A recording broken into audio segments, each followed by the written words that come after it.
भाव बिना भक्ति अधूरी है। साईं बाबा की करुणा कथा।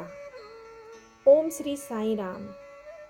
भक्ति मंदिर जाने का नाम नहीं, दीप जलाने का नाम नहीं, माला फेरने का नाम भी नहीं। भक्ति वह है जिसमें हृदय बोलता है और आंखें चुप हो जाती है। साईं बाबा कहते थे, भाव रखो, मैं शब्द नहीं तुम्हारा भाव देखता हूँ। आज की यह कथा उसी सत्य पर आधारित है। भाव बिना भक्ति अधूरी है। एक भक्त की शुरुआत। शिरडी में एक भक्त आया, नाम था माधव। माधव रोज साईं बाबा की समाधि पर घंटों बैठता, मंत्र पढ़ता था, पूजा करता था। लोग कहते, कितना बड़ा भक्त है, लेकिन उसके चेहरे पर शांति नहीं थी। मन में हमेशा एक ही प्रश्न, इतनी पूजा के बाद भी मेरी प्रार्थना क्यों पूरी नहीं होती। बाहरी भक्ति, भीतर खालीपन। एक दिन माधव साईं बाबा के पास गया और बोला, बाबा, मैं रोज पूजा करता हूँ, दान देता हूँ, फिर भी आप मेरी सुनते क्यों नहीं। साईं बाबा मुस्कुराए। उन्होंने पास पड़ी लकड़ी उठाई और धूनी में डाल दी। फिर बोले, लकड़ी आग में डालने से तुरंत नहीं जलती, पहले भीतर से सूखती है।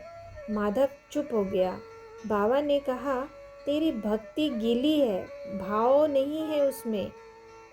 अब भाव क्या होता है, आइए उसका वर्णन करेंगे। साईं बाबा बोले, भाव मतलब जब तू दुख में भी मुझे न छोड़े। भाव मतलब जब तू खाली हाथ आए और मुस्कुराकर लौट जाए। भाव मतलब जब तुझे कुछ न मिले फिर भी तू कहे, मालिक तू जो दे वही ठीक। बाबा बोले, मैं तेरे शब्द नहीं सुनता, तेरी आंखों की सच्चाई सुनता हूँ। परीक्षा का समय। कुछ समय बाद माधव के जीवन में बड़ी परेशानी आई।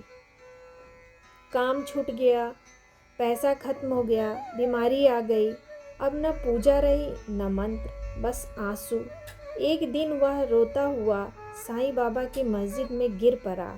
बोला, बाबा अब कुछ नहीं बचा, बस तू बचा है। उस दिन न उसने दीप जलाया, न फूल चढ़ाए, न आरती गाए, बस दिल खोल दिया। साईं बाबा की कृपा। साईं बाबा पास आए। उन्होंने माधव के सिर पर हाथ रखा और बोले, आज तूने मुझे पहली बार पुकारा है। माधव चौंका। बाबा बोले, पहले तू भक्त था, आज तू मेरा हुआ है।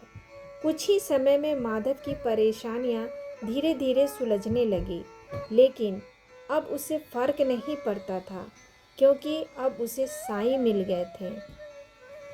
साईं बाबा का संदेश।